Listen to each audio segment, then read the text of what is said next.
What we like to share with you is our approach to project design and development, which is actually a problem-solving approach. We believe projects are designed to solve problems. And that's why and we think in these terms, we think where we are, and we know intuitively where we want to get, this ideal situation where we want to get, and where our project is expected to lead us. And what is a problem that we will try to solve is an obstacle which prevents us from getting from this situation where something around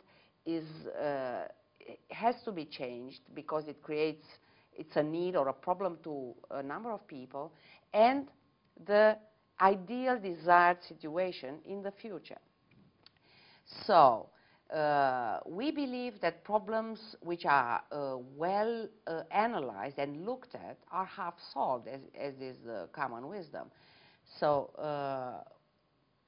and we believe that projects, as I said, are problem-solving processes, which is the art of filling the gap between this existing situation and this desired future.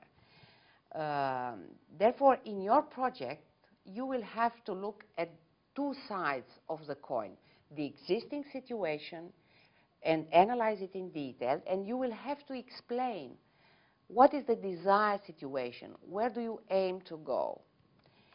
As I was saying, a very useful instrument for doing that is the problem tree. The problem tree is something you developed looking at your main problem, which is a starting point of your whole project. For instance, let's say lack of jobs. Lack of jobs, it's a problem. This problem has a number of causes and a number of effects which you will have to reflect upon. What could be the causes of lack of jobs? It could be the lack of investments. It could be the lack of entrepreneurship. It could be the lack of skills about how to set up and establish a company. It would be an issue of a legal environment which makes registering a company very difficult and creating workplaces very difficult, yes. What are the effects of the lack of jobs? Such an important problems, of course, has significant effects, such as poverty in families, which attracts in itself a number of other problems, such as, I don't know, alcoholism, domestic violence, child negligence and abuse, and so on. So when you do your problem tree, you have to arrange all the aspects I mentioned in a logical order, which will express the relationship of cause and effect between the two. Why are we doing that? It's because we want to treat as much as possible the causes of a problem and not their effects. We want not to fill in the holes, but we want to treat the cause which is generating the holes. So although it may seem a difficult intellectual exercise, this is really very helpful because, and sometimes we do this exercise intuitively by looking at various aspects of our problem and using another useful tool, which is a dialogue with a problem. You can talk to your problem like with a partner or with an enemy and find out details about this problem. Where is this problem appearing? When is it appearing?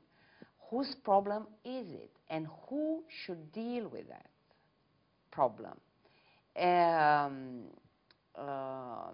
there other stakeholders interested in this problem or affected by this problem?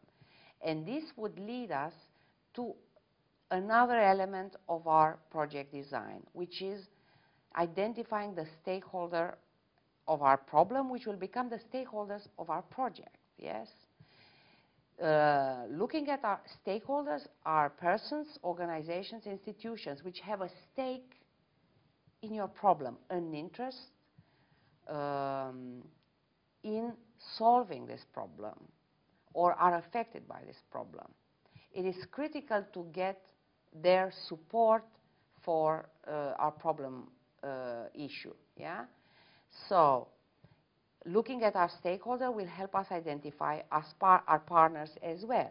So we recommend that you do a clear stakeholder identification for the problem you will be addressing, and do a map of stakeholders interested, and decide which of them will be the target groups of your project, which will be beneficiaries of your project, which will be indirect beneficiaries of your project, and which could become your partners that could contribute important resources to your project. Coming back to our problem tree, once we have arranged the different issues which have a cause and effect relationship, we may look at our problem tree and we may identify which is the problem that we in our small or big project will be addressing, the key problem that we will be addressing. This problem will have to be described in detail in the section of the application which is called justification. There you have a number of topics which you have to address, such as needs, policies, programs that are concerned with the problem, and this will be the basis of convincing the evaluators that your problem is relevant, makes sense, there is a real need for your project. Starting from your problem and your problem analysis and your problem tree, you will be able to develop your objectives as well, because objectives are the situation when your problem is solved. They are the reverse side of your problem solved, yes?